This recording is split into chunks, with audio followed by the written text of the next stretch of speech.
Premier livre des rois.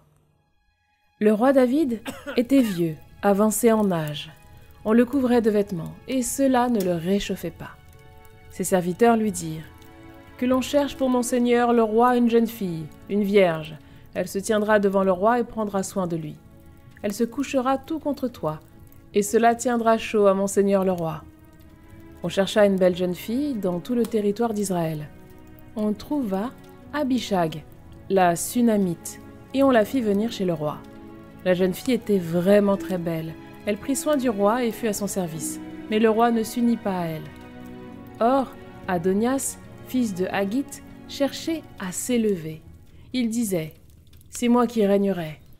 Il se fit préparer un char, des cavaliers, ainsi que 50 hommes pour courir devant lui. De sa vie, jamais son père ne l'avait attristé en disant « Pourquoi as-tu agi ainsi ?»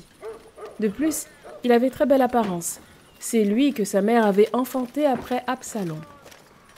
Il entra en pourparlers avec Joab, fils de Sérouya, et le prêtre Abiatar. Tous deux se rangèrent à la suite d'Adonias. Mais ni le prêtre Sadoc, ni Benaïa, fils de Joad, ni le prophète Nathan, ni Chiméi et Réi, ni les braves de David ne furent avec Adonias. Adonias offrit en sacrifice des moutons, des bœufs et des veaux gras près de la pierre qui glisse, qui se trouve à côté de la source du Foulon.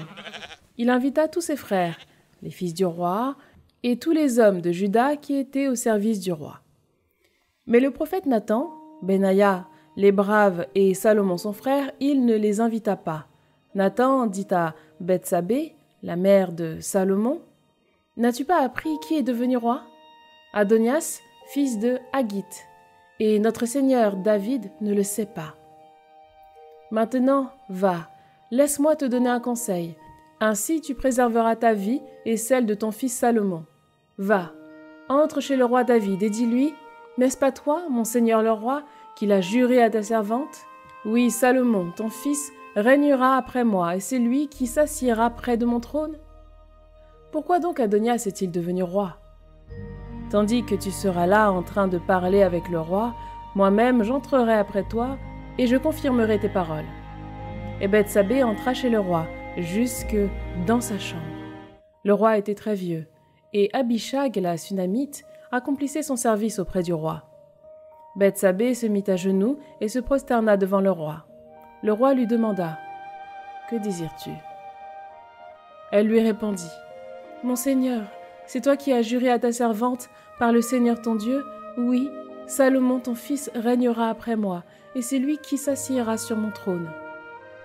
Or maintenant voici qu'Adonias est devenu roi.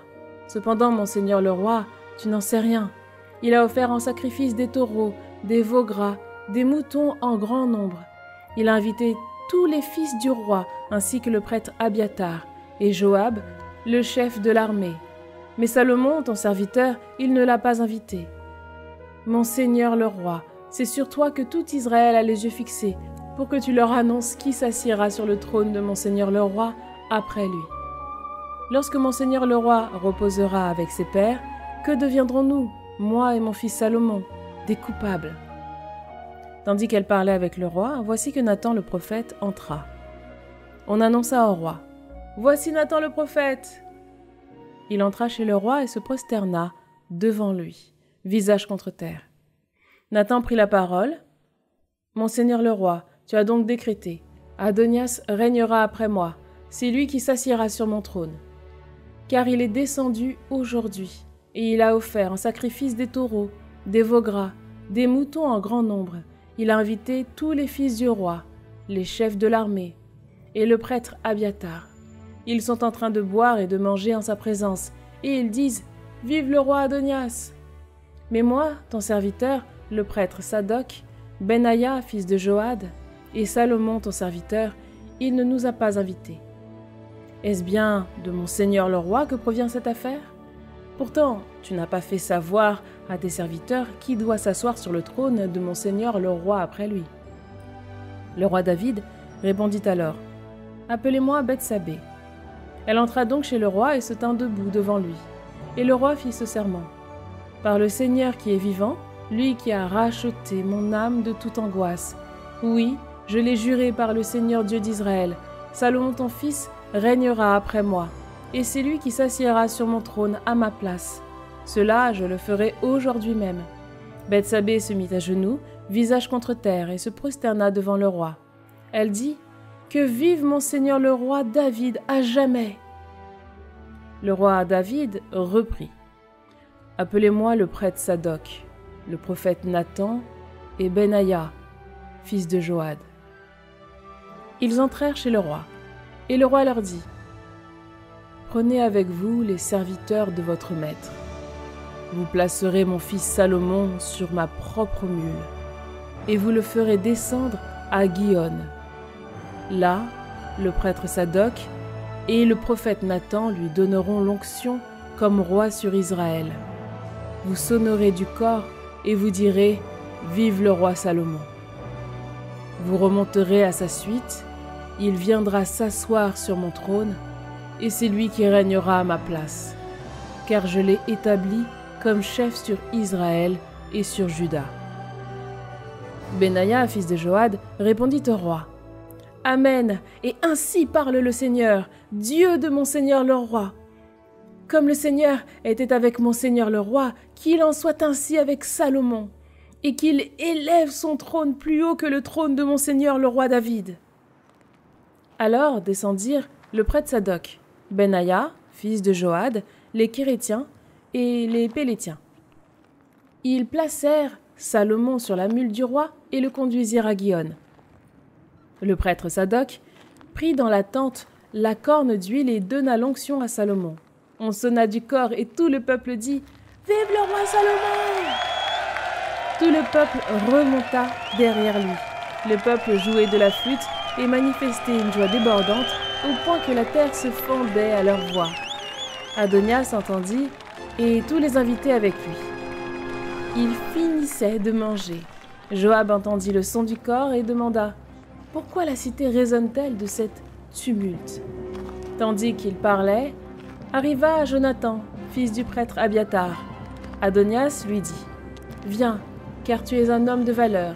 Ce sont de bonnes nouvelles que tu apportes. » Mais Jonathan répondit à Adonias : « Au contraire, notre Seigneur le roi David a fait roi Salomon. Le roi a envoyé avec lui le prêtre Sadoc et le prophète Nathan, Benaïa, fils de Joad, les Kérétiens et les Péléstiens, et ils l'ont placé sur la mule du roi. Le prêtre Sadoc et le prophète Nathan lui ont donné l'onction comme roi à Gihon. Ils en sont remontés, tout joyeux, la cité était en tumulte. C'est là le bruit que vous avez entendu. Bien plus, Salomon s'est assis sur le trône royal. Et puis les serviteurs du roi sont venus présenter leurs vœux à notre Seigneur le roi David en disant : « Que ton Dieu rende le nom de Salomon plus fameux que ton nom, et qu'il élève son trône au-dessus de ton trône. » Alors le roi s'est prosterné sur son lit. Et enfin, c'est ainsi qu'a parlé le roi : « Béni soit le Seigneur, le Dieu d'Israël, qui a donné aujourd'hui un homme pour s'asseoir sur mon trône, et qui a donné à mes yeux de le voir. » Tous les invités d'Adonias tremblèrent et se levèrent, et ils s'enfuirent chacun de son côté. Adonias eut peur de Salomon. Il se leva et s'en fut empoigner les cornes de l'autel. Cela fut rapporté à Salomon. Voici qu'Adonias a peur du roi Salomon. Voici qu'il est allé saisir les cornes de l'autel, en disant que le roi Salomon me jure dès aujourd'hui qu'il ne fera pas mourir mon serviteur par l'épée. Salomon répondit : « S'il devient un homme de valeur, pas un de ses chevaux ne tombera à terre, mais si du mal se trouve en lui, il mourra. » Le roi Salomon envoya des gens le faire descendre de l'autel. Adonias vint se prosterner devant le roi Salomon, et Salomon lui dit : « Va dans ta maison. »